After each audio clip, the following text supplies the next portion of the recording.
BTR सरकारनि मोनसे बाखनायजाथाव हाबाफारि हारिनि थाखाय जिउ बावसोमनानै जोबथेसालियाव थानांनाय नखरफोरजों बिटिआरनि सीएम प्रमद बर'आ सावरायलायनाय हाबाफारि लादों।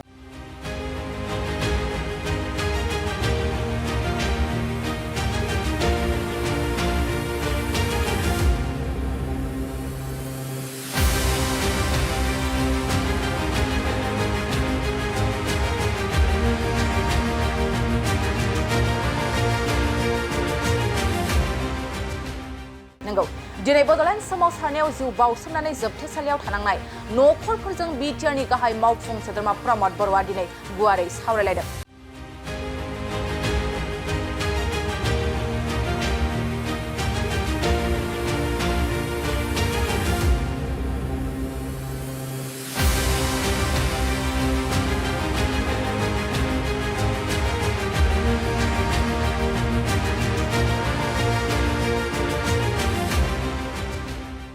बड'ल सोमावसारनायाव बाहागो लानानै बारग' एनडिबिफ्रा दासिमबो जोबथेसालियाव जोबजानानै दं। बिसोरखौ उदां खालामनो थाखाय बिटिआरनि सीएम प्रमद बर'आ मैखोमै बाहागो लाना खामानि मावगोनखौ दुखुथिया नखरनि सोद्रोमाफोरनो खोथा होनायखौ बिब'ख बिथाङा खौरांगिरिनि सिगाङाव फोरमायो। बिथाङा फोरमायबावनाय बादिब्ला बिटिआर सरकारा बिथांमोनखौ माबोरैहाय उदां खालामनो हायो बेनि खामानिखौ मावबोगासिनो दंखायो। बेनि थाखायनो दिनै बड'ल सोमावसारनायाव जिउ बावसोमनानै जोबथेसालियाव थानांनाय गासैनिबो नखरनि सुबुंफोरखौ लेंहरनानै माखासे केसखौ लानानै जथायै सावरायलायदों बिटिआरनि सीएम प्रमद बर'आ।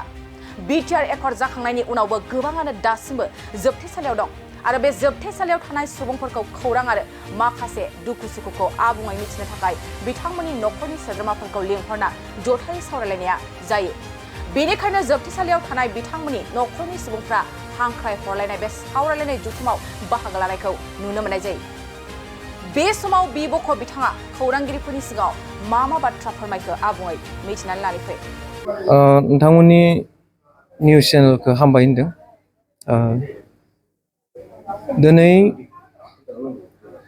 मानगोनां बिटिआरनि सीएम प्रमद बर' सारा बेवहाय जेसेबां जोबथेसालियाव थानाय नखरनि गारजेनफोर बिथांमोनखौ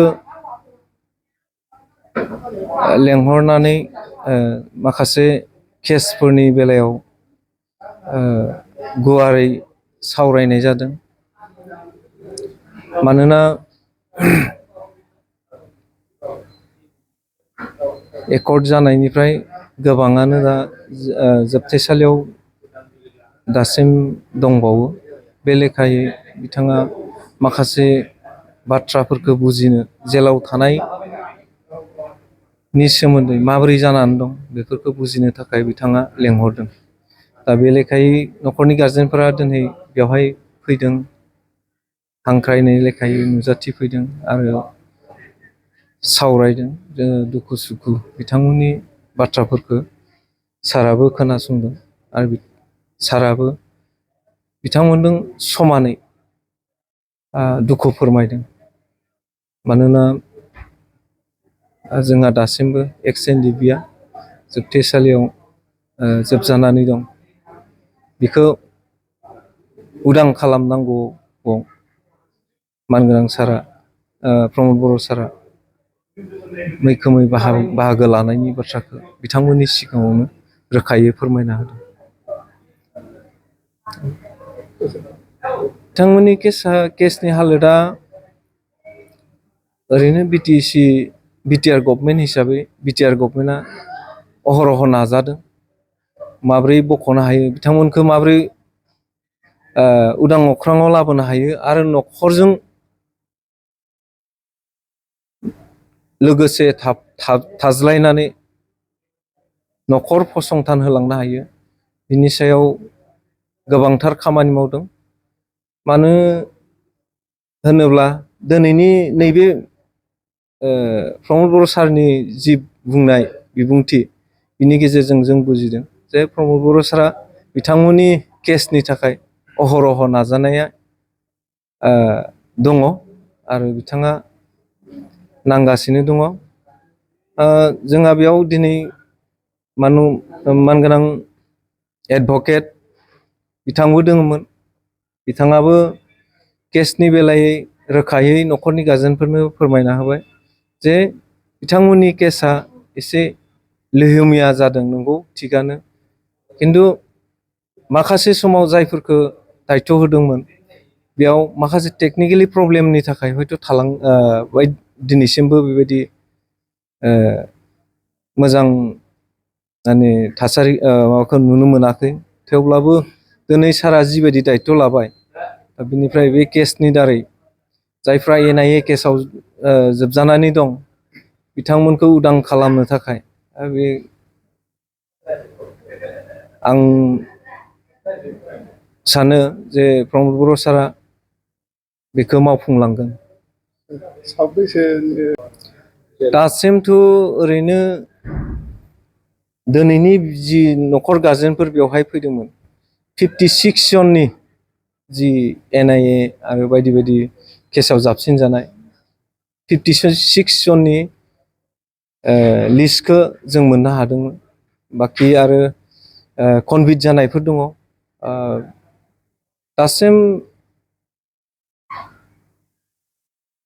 60नि एबाव थानांगौ जोबथेसालियाव बिथांमोन साफ्रोमनिबो थाखाय खामानि मावगोन बे बाथ्राखौ दिनै नखरनि गारजेनफोरनि सिगाङावनो रोखायै फोरमायना हरबाय गोजोन्थों नोंथांमोना गावबा गावनि गथ'खौ सासे राफोद गेलेगिरि खालामनो गोसो दं नामा? रायजोआरि हादरारि हादर गेजेर थाखोसिम गेलेगिरि खालामनो गोसो दंब्ला नोंथाङा गोबाव दा खालामसै सासे राफोद रोंखा-राखा गेलेगिरि खालामनो थाखाय नोंथाङा जानजि खाफ्रादो आरो मुं थिसनहैदो चिरां जिल्लानि सिङाव थानाय सोलिफु फोरोंसालि बल्लामगुरि काराटे एकाडेमि फोनांजाब राहा 8720903713 बड' हाउस काराटे एकाडेमि दलाइगाव फोनांजाब राहा 6900451157 बेंटल काराटे एकाडेमि फोनांजाब राहा 9678041226 बिरनगाव काराटे एकाडेमि फोनांजाब राहा 6901341656 आरो दालिगाव काराटे एकाडेमि फोनांजाब राहा 8720903713 बैफोर मख'नाय सोलोंसालिनिफ्राय सिगांनिफ्रायनो रायजोआरि हादरारि हादर गेजेरारि थाखोनिफ्राय बान्था मोननो हानाय सोलोंसाफोर मोननो हाबोनाय सोलोंसालि बे मख'नाय फोरोंसालियाव रोंगौथि गोनां फोरोंगिरिया फोरोंथाय होनानै नोंथांनि गथ'खौ सासे राफोद गेलेगिरि सोरजिनायाव मदद आरो जाफुंसार खालामगोन अब्ला मानोथो गोबाव खालामनो थाबैनो मुं थिसनहैदो